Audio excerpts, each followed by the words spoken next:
What's up, guys? James here with Fun Fact of the Day. Hope you guys are having a great day, learning lots and getting stuff done. Today, we are here to talk about the scariest and most deadly thing in the world. That's right, mosquitoes.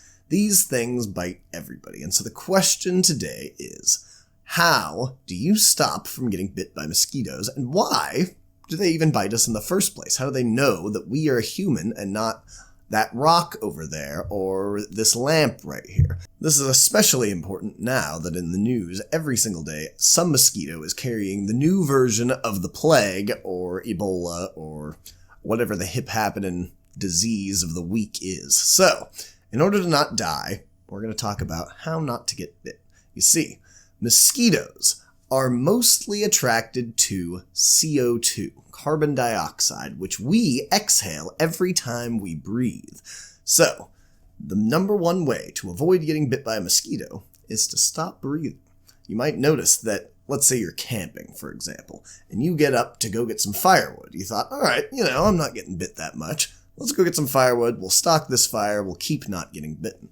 But the second you start moving to go drag that 300-pound log over to your fire, you start getting attacked. I know for me, I went camping the other day, and I was literally breathing in mosquitoes because I was carrying a big heavy log and breathing a lot. So, bigger, more out-of-shape people, along with pregnant women, tend to breathe the most, and so they're going to attract the most mosquitoes. Everything else that scientists know about mosquitoes is very loosely based on research. There are research studies to back up these claims, but they're not very good, and they're not completely agreed upon by the scientific community. So, the only thing we can all agree upon is that mosquitoes can sense CO2. That's how they find animals. But just in case all of these other things actually do work, I'm going to tell them to you anyway so you can be best prepared to avoid mosquitoes.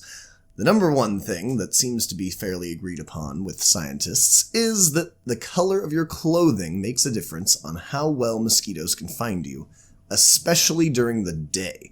So, let's say you're out, it's evening, you're at a barbecue. Mosquitoes, they fly low to the ground because they have a real issue with flying in wind. Wind blows them off their course and they just fall. So, the only way that they can differentiate objects from the sky is by how dark they are. So if you wear dark clothing, mosquitoes are going to realize that you are not the sky, and they're going to fly towards you. But if you wear really light clothing, whites and, maybe a powder blue, things that emulate not the ground, you are going to be supposedly less likely for a mosquito to notice you. On top of that, mosquitoes are supposed to notice motion. That's how they can tell that you're an animal and not just some tree.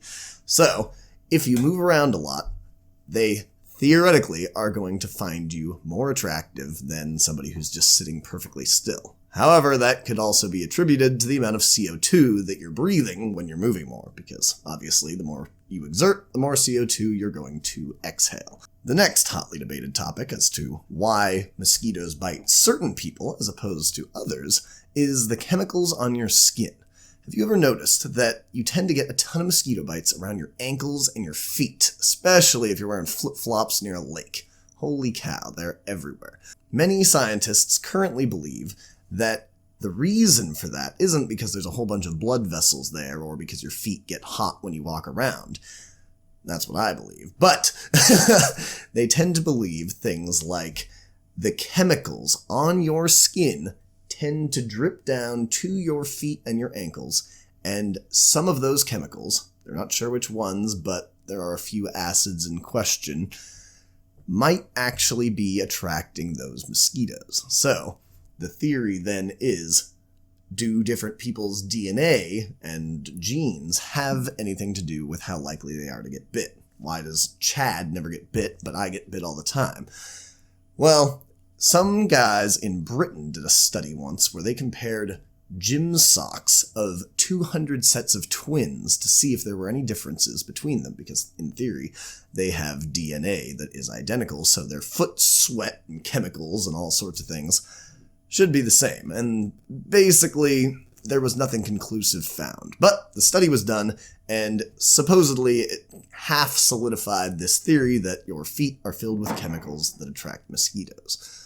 So, if you want to avoid mosquitoes, there are a few things you can do. Number 1, you can breathe less. Number 2, you can go around your yard and make sure that there is no standing water, because mosquitoes breed in water, which means that if you have like an old planter pot that's filled with water or an old bird bath that's all mossy and gross, empty those out. If you have any fountains that are rarely run them because they can't usually breed in moving water, and clean your gutters out. All of those things are supposed to help reduce the amount of mosquitoes in your area. Another thing you can do is call a company like Terminex, and they'll come out and do what's called vector control, where basically they spray a bunch of chemicals up in the air, and it kills all the mosquitoes in your area. It's supposed to be up to 90% effective in treated areas. And that is actually, extra bonus fact of the day, why Disneyland has no mosquitoes, because they are all about vector control. The final thing, of course, that you can do to avoid mosquito bites and not die this summer is to wear bug spray and long sleeves. I know it might be hot, throw the long sleeves on, avoid dying. Throw some bug spray on. DEET is a very popular ingredient in bug spray, but there are a few other ingredients now that are taking hold of the bug spray community. Just buy whatever you can. Anything is better than nothing. If you enjoyed this video, please leave a like down below. If you learned anything interesting at all, and you want to learn more interesting things, click the playlist right here. It will be filled with all sorts of fun fact videos that are really short. You can play through all of them and learn everything in the whole wide world. Yeah, it's a big claim, I know.